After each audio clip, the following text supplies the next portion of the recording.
자, 우리 시간이 되었으므로 묵도하심으로 주일 오전 예배를 시작하겠습니다.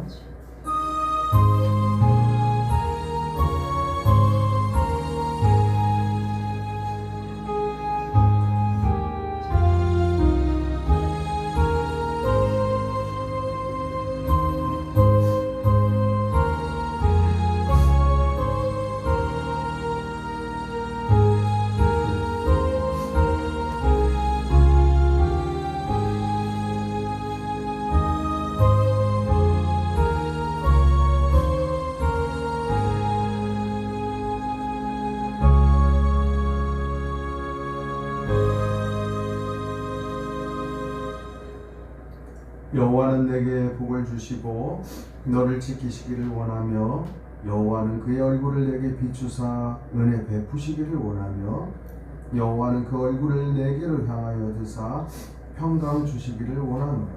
아멘. 존귀하신 하나님 아버지, 그 귀하신 이름을 찬송합니다.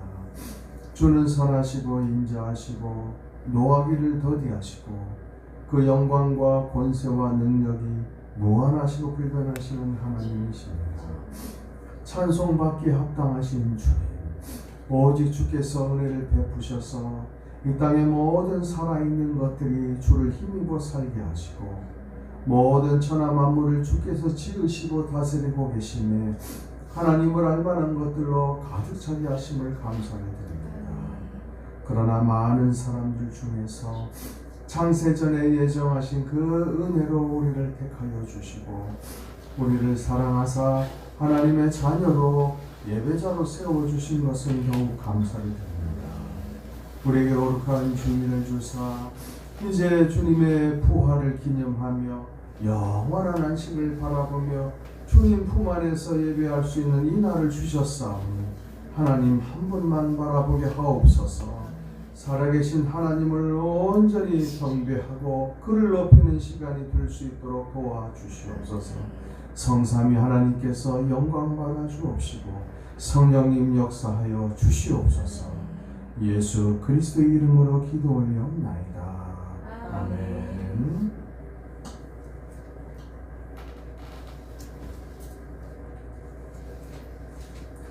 찬송 드립니다. 5장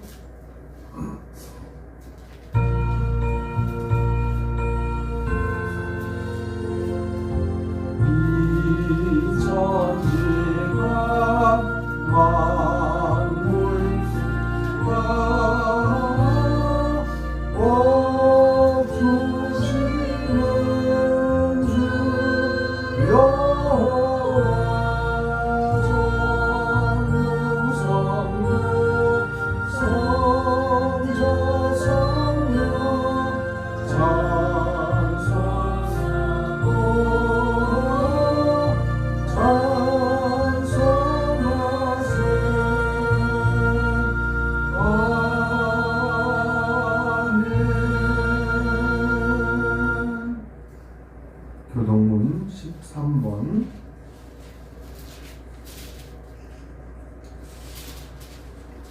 13번 교독합니다.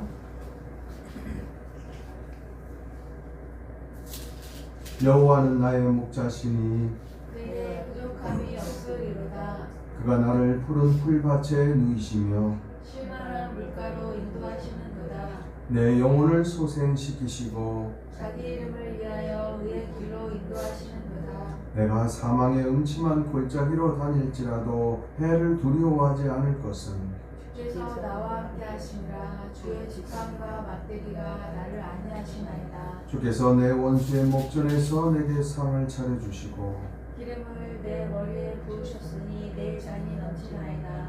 내 평생의 선하심과 인자하심이 반드시 나를 따르리니 내가 여호와의 집에 영원히 살리로다. 아멘. 사도신경으로 우리의 신앙을 고백합니다. 전능하사 천지를 만드신 하나님 아버지를 내가 믿사오며 그 외아들 우리 주 예수 그리스도를 믿사오니 이는 성령으로 잉태하사 동정녀 마리아에게 나시고 본디오 빌라도에게 고난을 받으사 십자가에 못 박혀 죽으시고 장사한 지 사흘 만에 죽은 자 가운데서 다시 살아나시며 하늘에 오르사 전능하신 하나님 무분별하게 저리로서 산자와 죽은 자를 심판하러 오시리라. 성령을 믿사오며 거룩한 공과 성도가 서로 교통하는 것과 죄를 사하여 주시는 것과 몸이 다시 사는 것과 영원히 사는 것을 믿사옵나이다. 아멘. 저는 예배를 위해서 제가 짧게 기도하겠습니다. 하나님 아버지 감사합니다.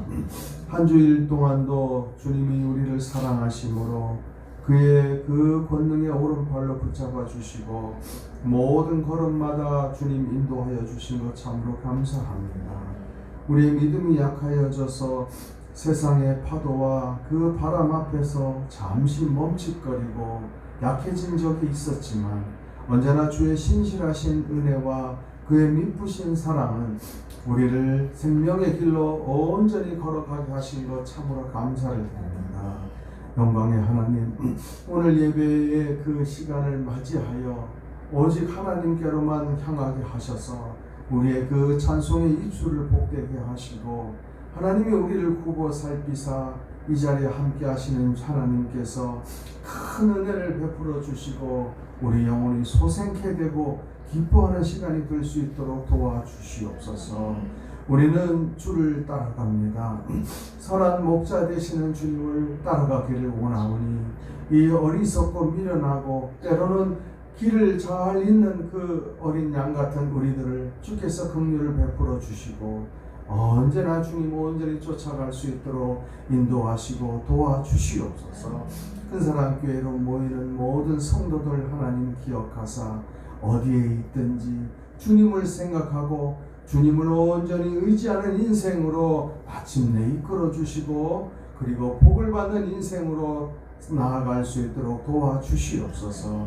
예배의 시종을 주님 앞에 모두 맡깁니다. 하나님 홀로 영광 받아 주옵시고 예수 그리스도의 이름으로 기도 올려옵나이다. 아멘.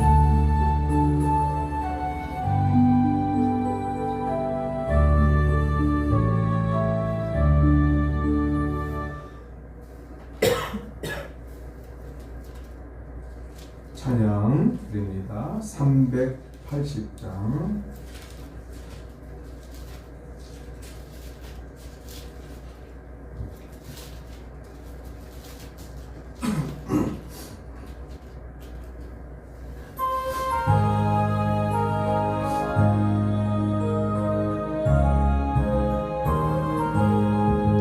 나의 생명 되신 주 주님 앞에 나아갑니다.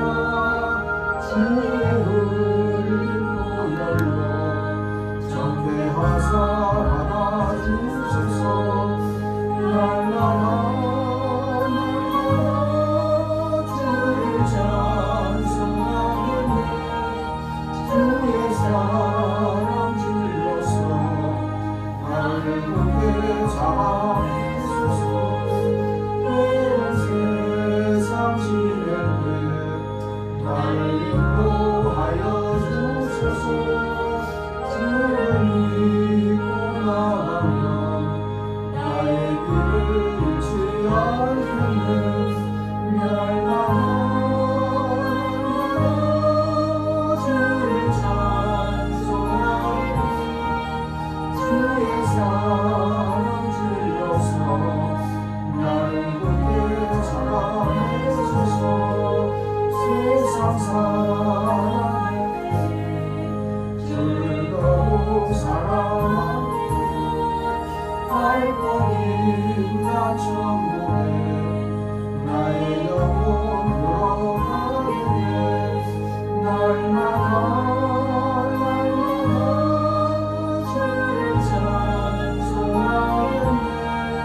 주의 사랑 주로서 나를 굳게 잡아내소서. 아멘.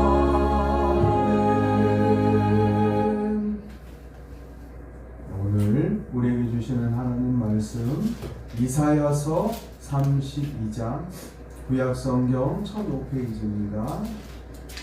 이사야서 32장 구약성경 1005페이지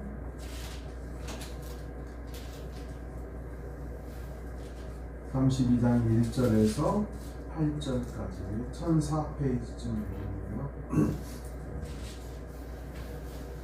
1절에서 8절 우리 한 절씩 교독합니다. 보라, 장차 한 왕이 공의로 통치할 것이요 방백들이 정의로 다스릴 것이며 또 그 사람은 광풍을 피하는 곳, 폭우를 가리는 곳 같을 것이며 마른 땅이 냇물 같을 것이며 불비한 땅에 큰 바위 그늘 같으리니 보는 자의 눈이 감기지 아니할 것이요 듣는 자가 귀를 기울일 것이며 조급한 자의 마음이 지식을 깨닫고 온유한 자의 혀가 민첩하여 말을 분명히 할 것이라. 어리석은 자를 다시 존귀하다 부르지 아니하겠고 우둔한 자를 다시 존귀한 자라 말하지 아니하리니 이는 어리석은 자는 어리석은 것을 말하며 그 마음에 불의를 품어 가사를 행하며 빼앗한 말로 여호와를 거스리며 줄인 자의 속을 비하여 목마른 자에게서 마실 것이 없어지게 하며 악한 자는 그 그릇이 악하여 악한 계획을 세워 거짓말로 가련한 자를 멸하며 가난한 자가 말을 바르게 할지라도 그리 함이거니와 존귀한 자는 존귀한 일을 계획하나니 그는 항상 존귀한 일에 절이라. 아멘. 오늘은 아버지 품속에서 살아가 이런 제목으로 이사야서 말씀을 증거합니다. 오직 하나님만이 의지할 분이십니다. 왜냐하면 하나님이 우리를 만드신 분이시고 또 지금도 우리를 살게 하시고 온 세상을 다스리시고 주관하시는 분이시기 때문에 하나님만이 의지할 분이시라는 것입니다. 오늘 본문은 그 이스라엘이 북이스라엘과 남유다로 우리나라처럼 남과 북으로 나눠져 있는 상태에서 이제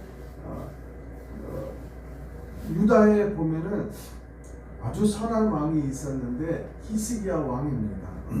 히스기야 왕의 그 전 시대부터 히스기야 왕까지 시대를 이렇게 그 선지자가 사역을 하는데 그 시대를 배경으로 이사야서가 쓰여진 것입니다. 그래서 북이스라엘은 이제 거의 멸망을 할 때쯤이고 남유다는 이제 멸망의 시기로 막 이렇게 들어가는 그런 어떤 찰나에 그런 배경을 가지고 있습니다. 그래서 이스라엘을 둘러싼 어떤 그 외국 나라를 보니까 위에는 아수르라는 아주 잔인한 민족이 있어요. 아수르라는 나라가 북이스라엘을 멸망을 시켰는데 그 아주 잔인한 그 강대국 그 나라가 위에 있었고 남쪽에는 또 역시 강대국인 애굽이라는 그 출애굽할 때 그 애굽 아닙니까? 애굽이라는 강대국이 이렇게 이스라엘의 남과 북에 이렇게 위치된 상황입니다. 그리고 이제 남아있는 유다라는 나라는 이제 북쪽과 남쪽의 강대국에 둘러싸여 있고 이제 위태로운 지경이니까 자꾸 이 사람들이 하나님 대신에 외세를 자꾸 의지하려고 했던 거예요.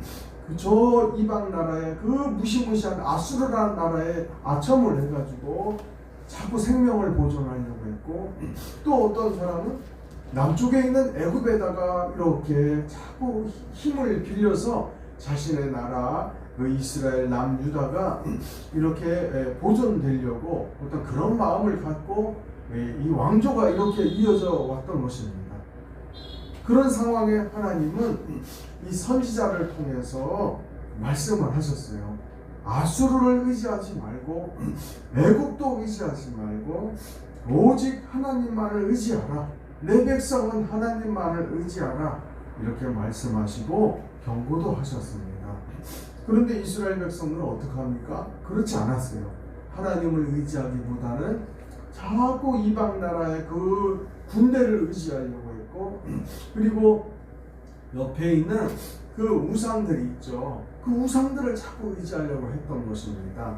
결과적으로 보면 북이스라엘도 멸망을 했지만 남유다도 100년이 좀 더 지나서 또 바벨론에 의해서 멸망하게 되었죠.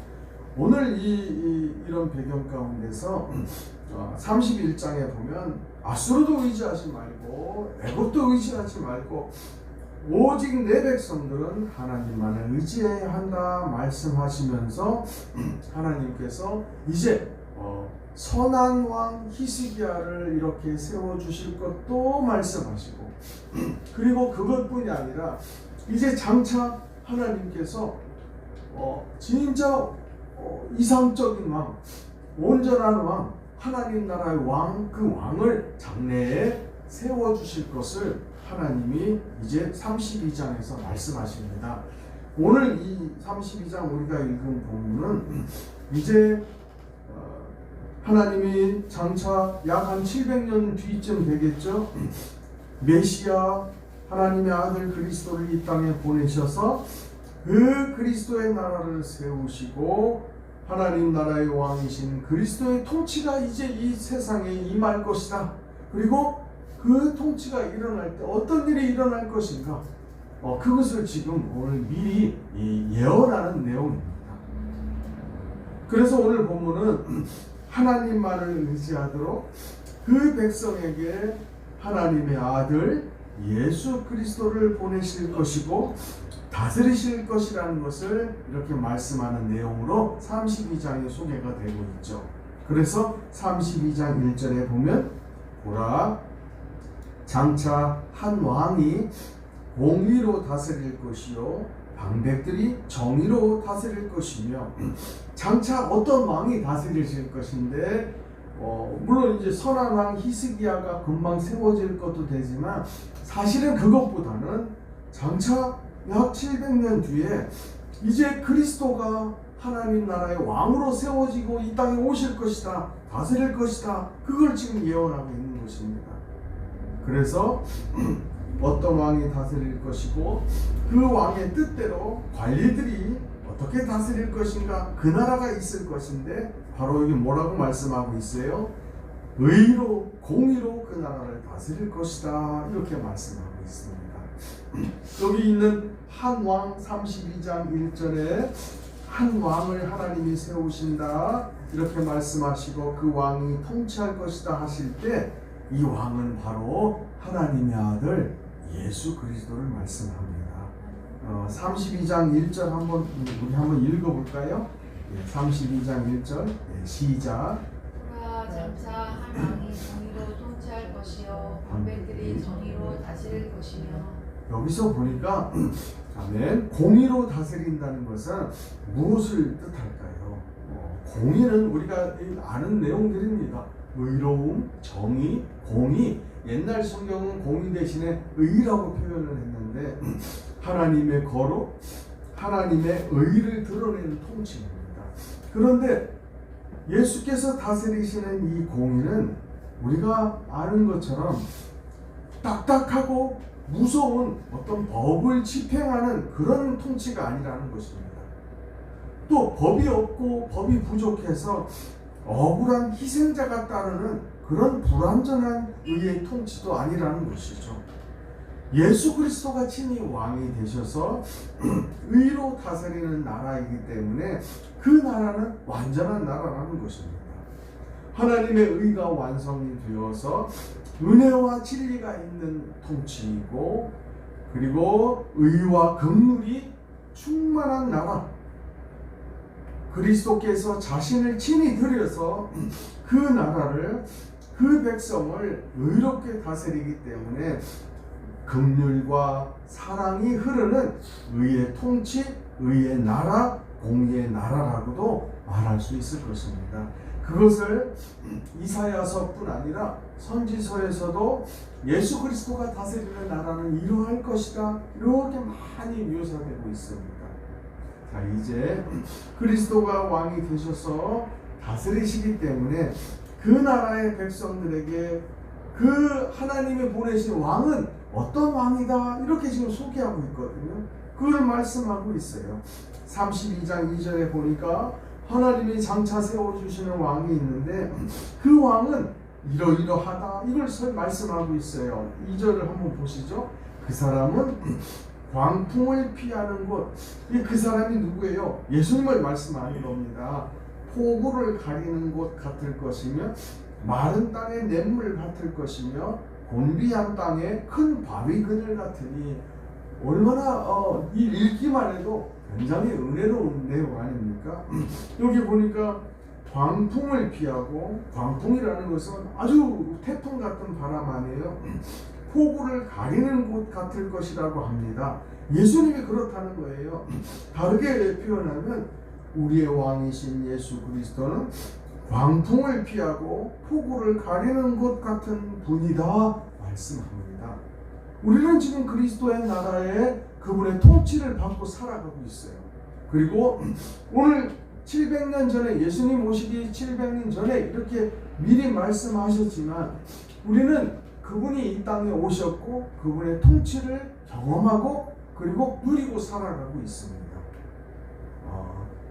사람이 광야의 그 호흡벌판이나 망망대해에서 큰 태풍이나 폭우를 만나면 어떻게 되겠습니까? 갑자기 막 바람이 세게 불고 비가 폭우가 내리는 그 폭풍 앞에서 사람은 당황하고 어찌할 바를 몰라서 이 생명이 정말 위태로운 것을 느끼면서도 아무것도 할 수 없는 속수무책의 상태에 빠질 것입니다. 즉 하나님 백성들 모든 사람들이 그 갑작스러운 위기를 만났을 때 우리의 왕이신 예수 그리스도는 우리의 피난처가 되시고 피할 반석이 되신다는 것입니다. 인생의 갑작스러운 위기를 만난 성도는 어떻습니까? 당장 그 위험을 우리 힘으로 사라지게 할 수는 없겠죠. 태풍이 몰아치고 인생에 수많은 갑작스러운 일이 생겼을 때 우리가 그걸 어떻게 한꺼번에 제거합니까? 그런데 우리는 뭘 할 수 있어요? 그때 그 순간에 세상 사람들처럼 막 어쩔 줄 몰라서 절망 가운데 쓰러지진 않아요. 하나님 백성들은 바로 피할 바위이시고 광풍을 피하는 곳인 예수께로 갑니다. 예수님을 생각하고 예수를 부르고 의지함으로써 갑작스러운 위험을 닥쳤을 때 제일 빨리, 물론 갑자기 처음에는 놀라겠죠.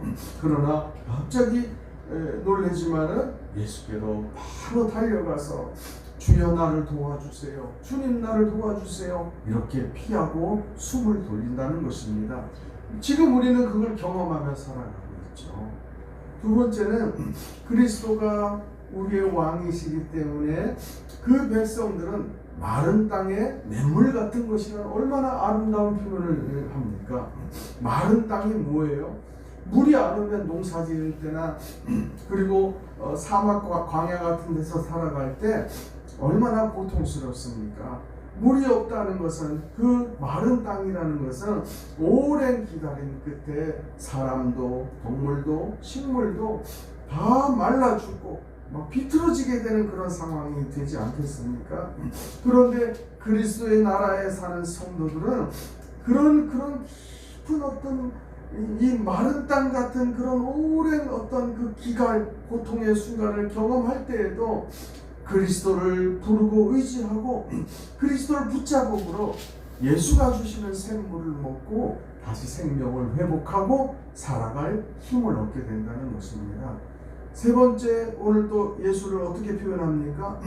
곤비한 땅에 바위 그늘 같다고 표현합니다. 곤비하다는 건 피곤하다는 거예요. 지치고 피곤하다는 것이죠.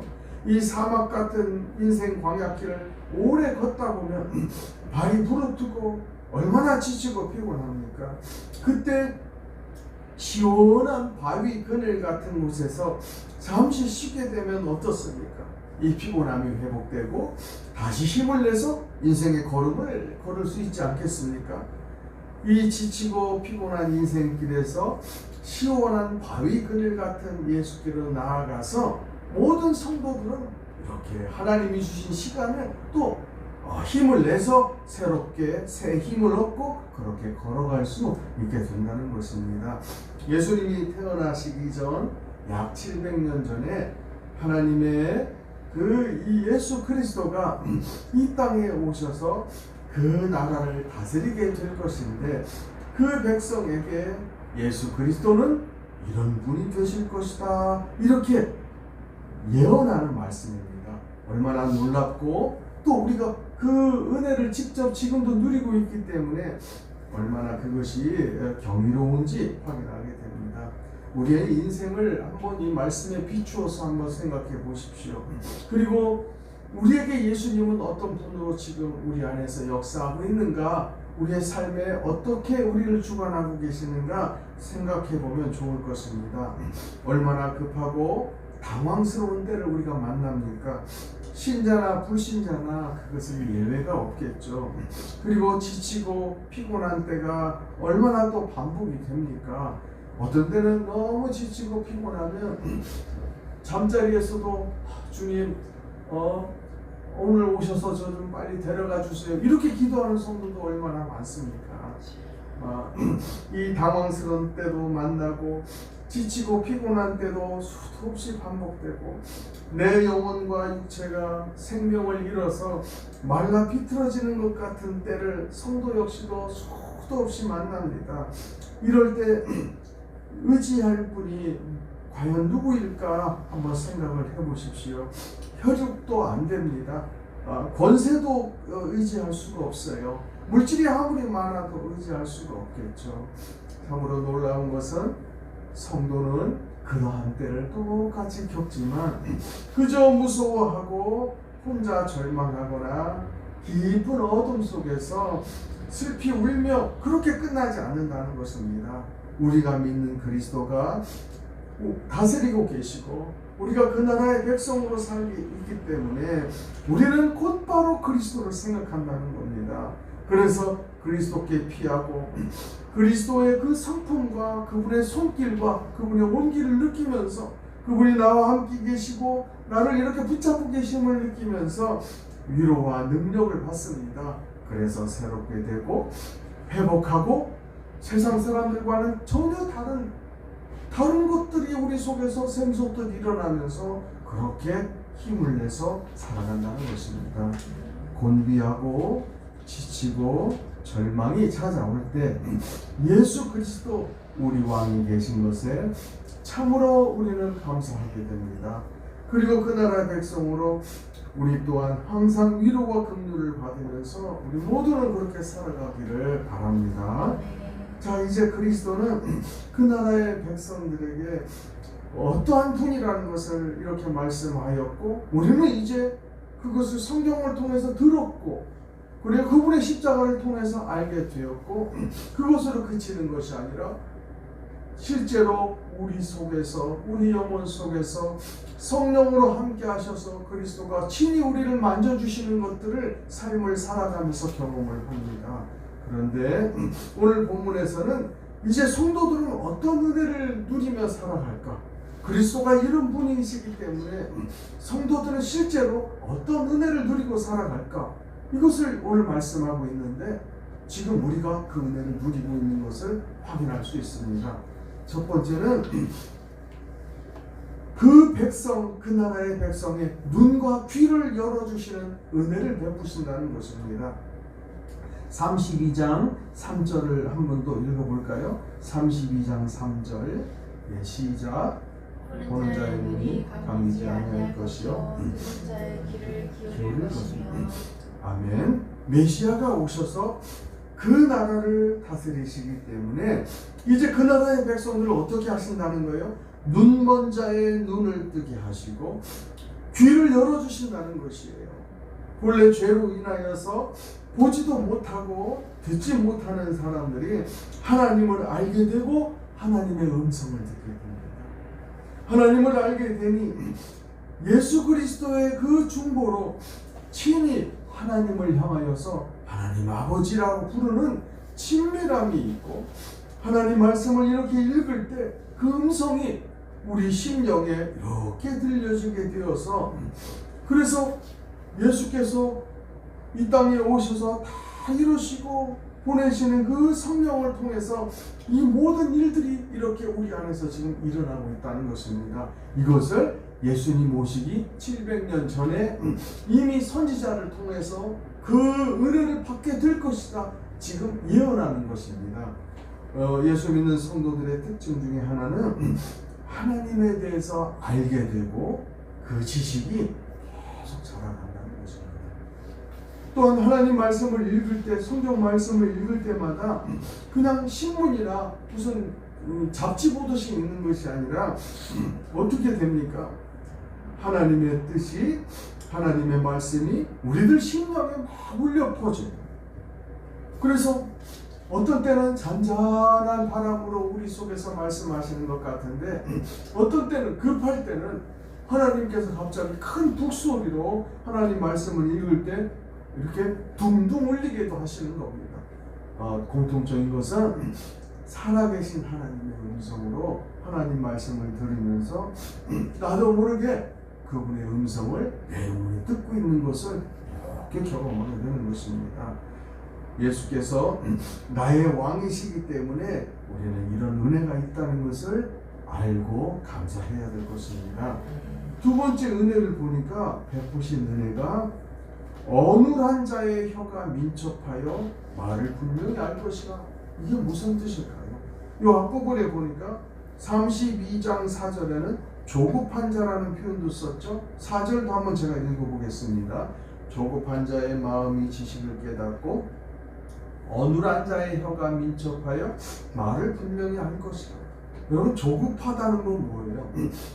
뭘 해야 할지, 어디로 가야 할지, 살아야 될지 말아야 될지 불안하고 두려워서 조급한 거 아닙니까? 그런데 하나님에 대해서 알면 알수록 사람은 이 조급함이 어때요? 서서히 가라앉습니다. 희한한 일이에요. 성령께서 계시는 성도들은 똑같은 일을 겪어도 불신자와 성도는 이게 다릅니다. 지식이 있어요. 오늘 여기 보니까 조급한 자의 마음이 지식을 깨닫고 이렇게 표현을 쓴 겁니다. 하나님 나라의 백성들은 이런 은혜가 있어요. 그리고 하나님에 대해서 사람은 본래 말할 수가 없습니다.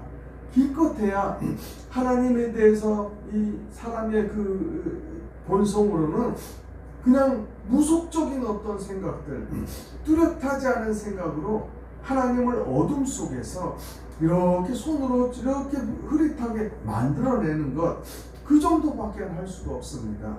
그런데 예수 그리스도가 오셔서 그 나라의 왕이 되시고 우리처럼 그 나라의 백성들로 이제 살아가게 되니까 하나님에 대해서 분명히 말할 수가 있게 된다는 겁니다.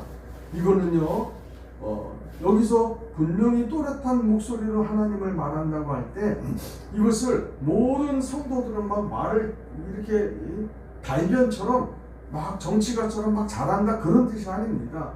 또 학식이 풍성해서 이렇게 자랑하듯이 말한다 그런 뜻도 아니에요. 하나님이 어떤 분인가를 알기 때문에 자연스럽게 말한다는 겁니다. 왜 이런 거예요? 우리 하나님은 참 사랑이 많으시고, 우리 성도들이 흔히 하는 이야기죠. 하나님을 사랑해야 돼. 우리 성도들이 이렇게 하죠.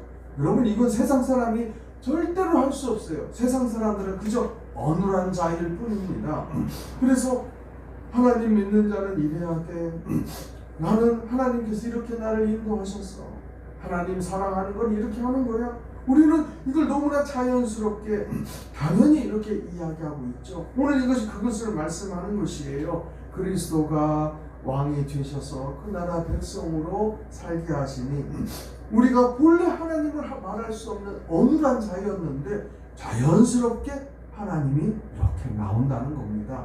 성령께서 친히 하나님에 대해서 우리 속에서 가르치셨고 입술을 주장하시는 은혜가 있기 때문에 모든 성도는 그래서 자신도 모르는 사이에 하나님을 증거하는 자가 되고 어떤 경우에는 열정적으로 증거하기도 하고, 그래서 오늘 이런 표현을 쓴 겁니다. 조급한 자의 마음이 지식을 깨닫고 어눌한 자의 혀가 민첩하여 말을 분명히 할 것이며, 이런 표현을 쓴 겁니다. 그래서 우리는 결국 어디까지 나아갑니까?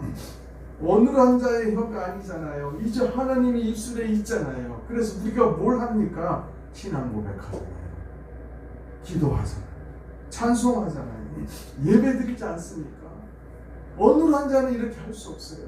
아무리 세상에서 서울대학을 나오고 공부를 많이 해도 다 어눌한 자입니다. 하나님에 대해서. 그런데 우리는 그리스도를 믿음으로 그 나라의 백성으로 살아가니 그리스도께서 우리 입을 열고 분명한 말을 할 수 있도록 은혜를 주신다는 것입니다. 이 세 번째 은혜는 거짓과 위선, 가짜에 끌려다니지 않고 진리와 생명의 다스리심을 받는 그런 삶으로 우리를 이끌어 가신다는 것입니다.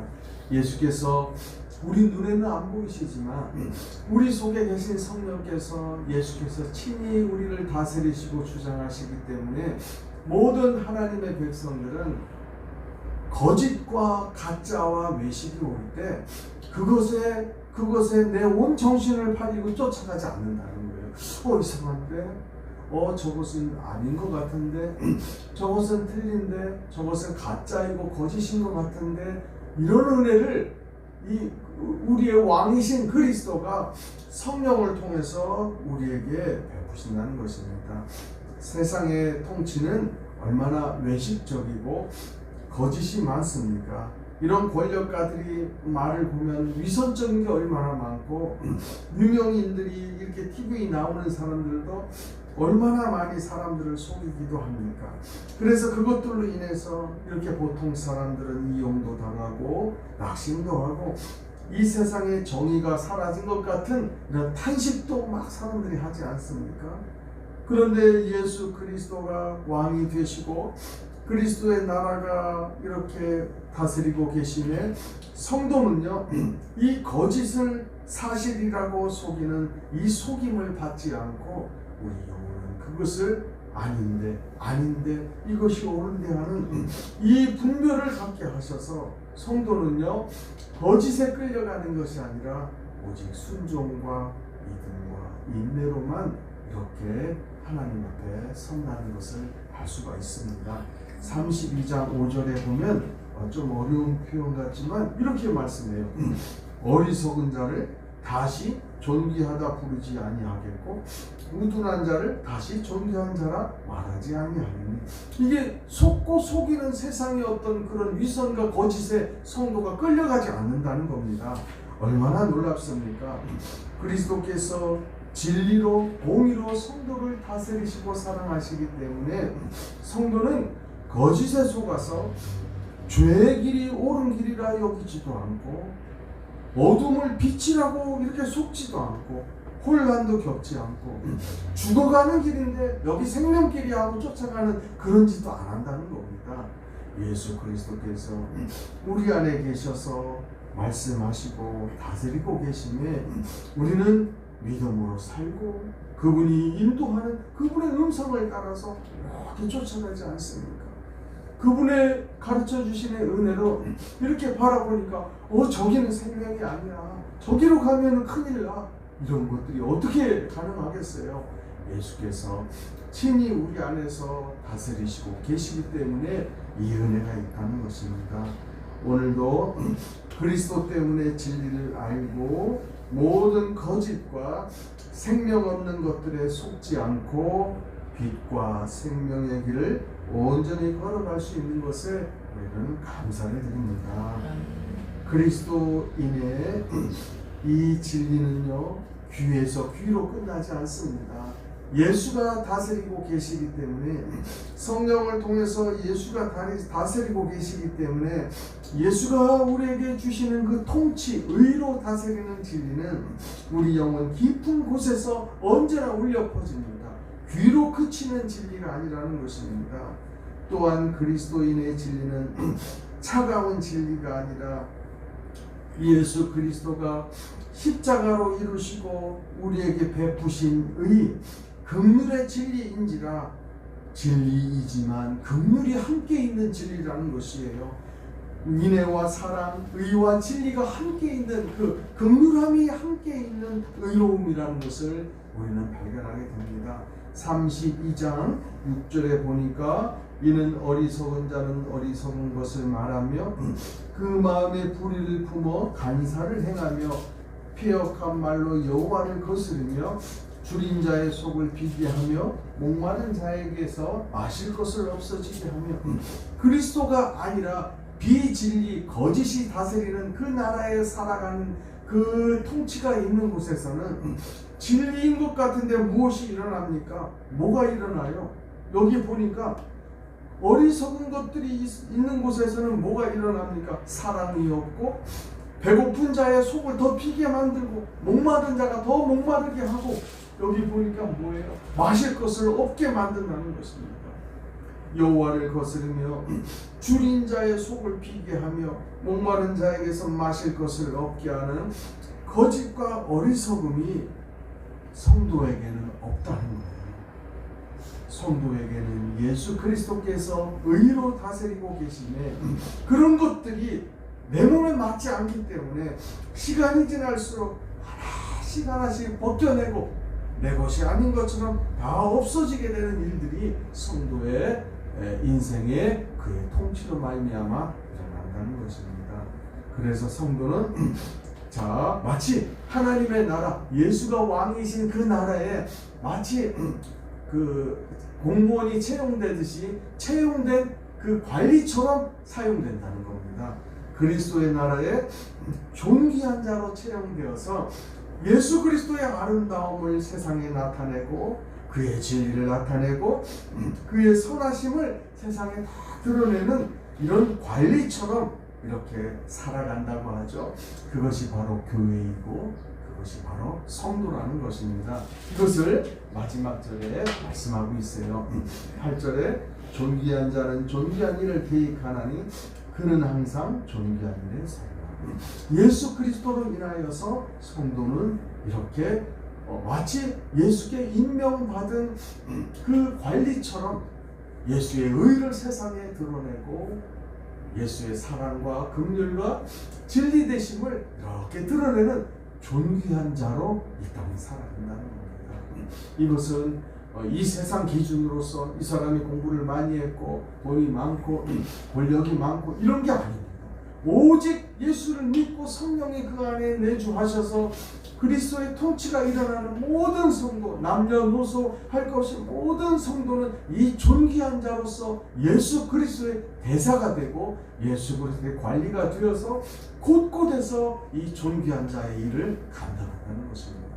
얼마나 놀라운 일입니까? 지금도 우리가 한 교회, 지역교회에 함께 모이지 않지만 이 지구상에 있는 예수님을 믿는 그 많은 사람들이 전부 이질적이지 않아요. 한 예수님을 이렇게 믿고 살아가고 있기 때문에 그들 모두가 다 어떻습니까? 다 존귀한 자입니다. 다 사명을 감당합니다. 다 어느 곳에서나 아무것도 할 수 없는 것 같지만 다 자기 몫을 감당하며 주님이 귀하게다 사용하고 있다는 것입니다. 하나님께서 한 의로운 왕을 우리에게 보내사 그의 나라를 세우셨고 우리는 그 나라의 백성으로 삼으셨습니다. 그래서 그 나라에 사는 성도들 또 교회는 오늘 말씀처럼 이 놀라운 은혜를 받고 있다는 것입니다. 어떻게 피조물인 이 사람들이 무한하신 하나님, 그 전능하신 분을 알겠습니까? 우리가 감히 어떻게 하나님을 안다고 할 수 있어요? 그리고 그분의 행하신 일들을 감히 어떻게 우리가 다 이해하고 놀라고 감사할 수 있을까요?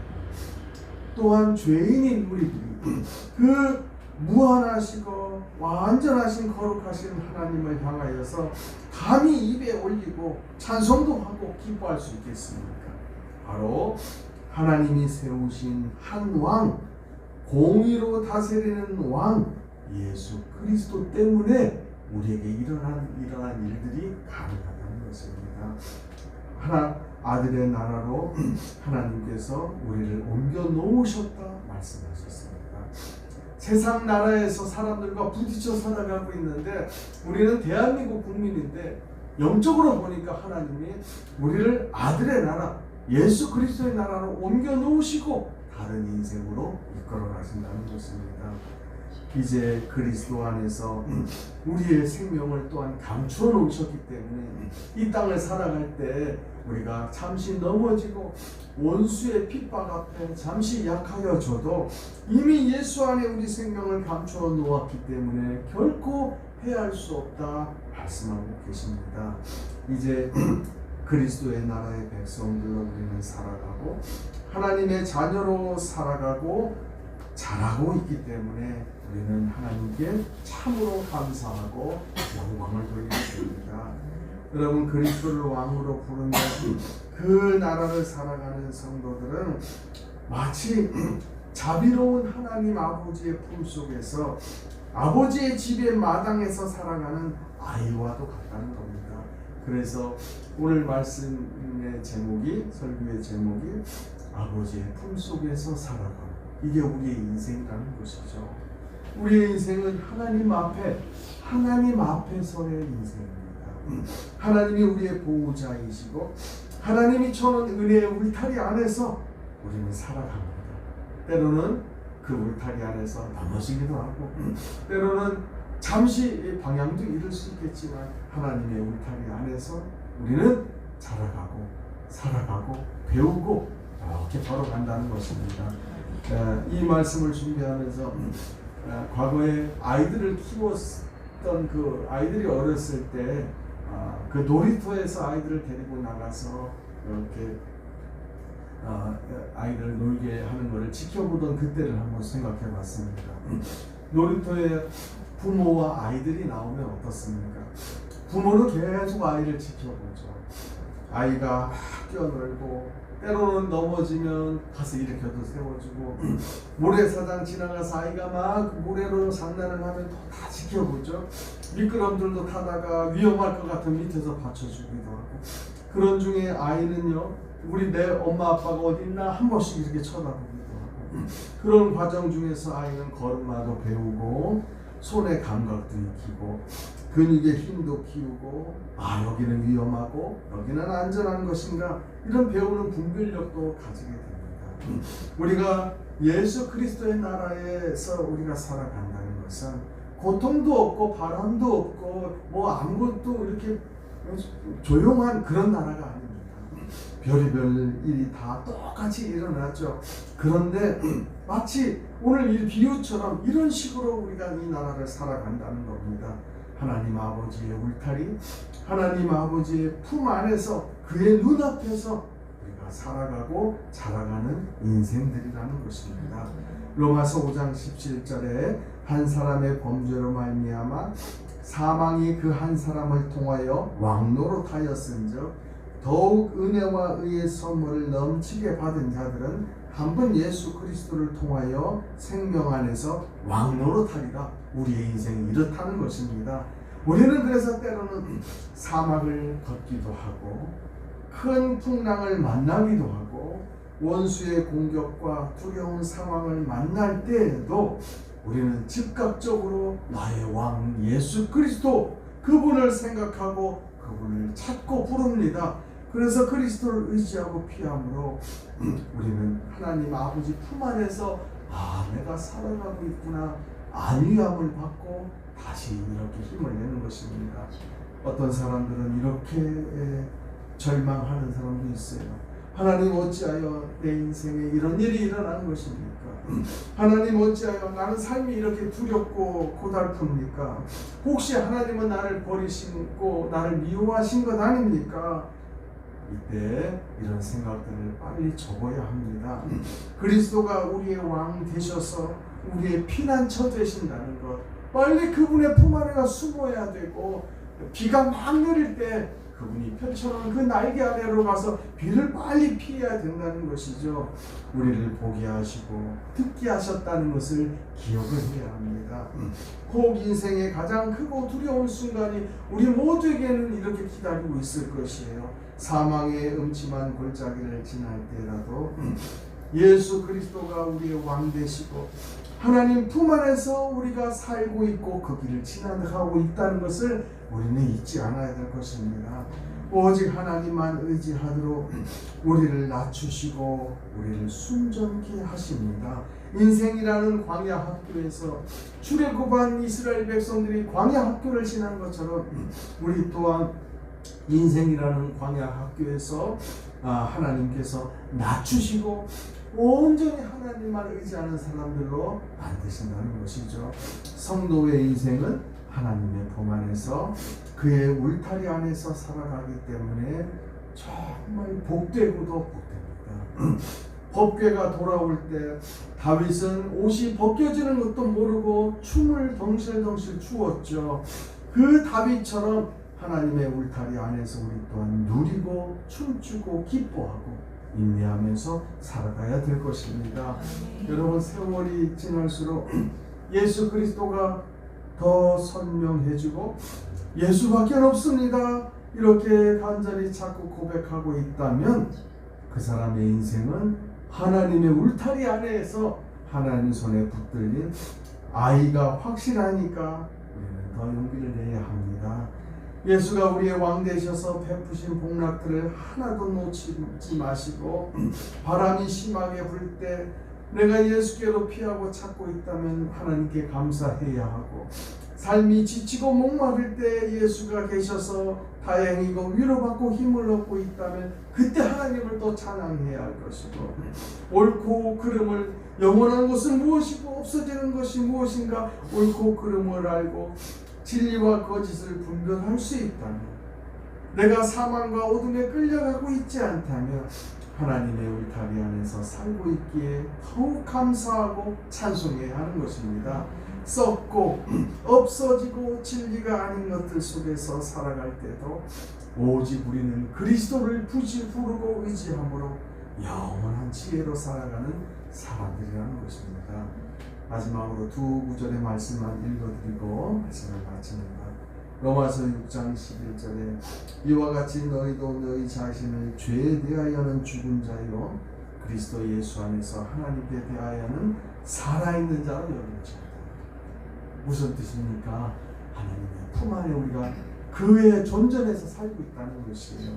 고린도전서 1장 30절에 우리의 왕이신 예수를 말씀하고 있죠. 너희는 하나님으로부터 나서 그리스도 예수 안에 있고 예수는 하나님으로부터 나와서 우리에게 지혜와 의로움과 거룩함과 구원함이 되셨다. 이렇게 말씀하고 있습니다. 나의 왕 예수 그리스도, 그분이 나를 사랑하시고 나를 붙잡고 계십니다.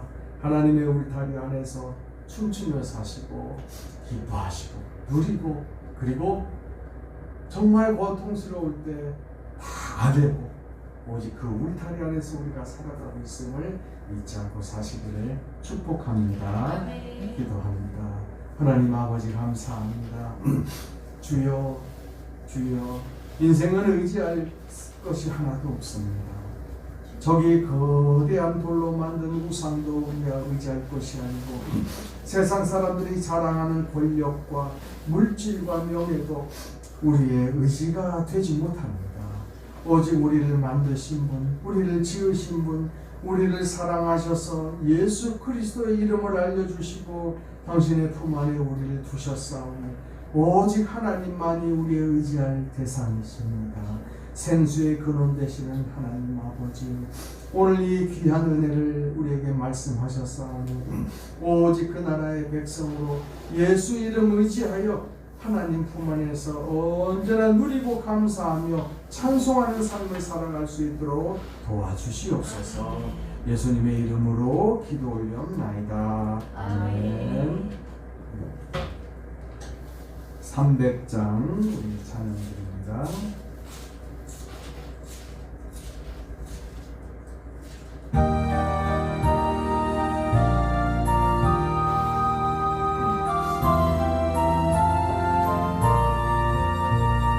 내 맘이 낙심되며 근심에 눌리게 주께서 내게 오사 위로해 주시네.